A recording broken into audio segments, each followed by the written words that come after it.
الهلال. الزعيم نصف الأرض يعني ولا إيش؟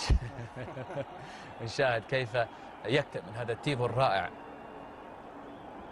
6 بطولات آسيوية لهذا الفريق الزعيم الآسيوي.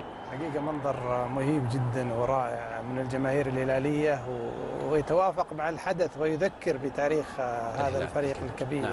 حقيقة جماهير الهلال وحضورها بهذه الكثافة حقيقة مثل هذه المباراة دعم كبير للهلال وفي بداية مشوار الآسيوي، وإن شاء الله الهلال يظهر كعادته يعني زعيم، وكما هذا المنظر الجميل نشاهد الهلال إن شاء الله أجمل على أرض الملعب.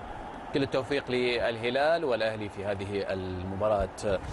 نتحدث أيضا عن التشكيلتين الآن. في تغطيتهم سياو والهلال يعرفون سياو، هذا اللاعب مثلهم في على غرار دورتموند، بروسيا دورتموند كلوب. حقيقة مناظر جميلة جدا. جمهور رائع. نعم جمهور رائع. يعني بصراحة الجمهور السعودي يعني ككل بصراحة جمهور رائع يعني. لو أصبح التنافس أيضا في تيفو في التشكيل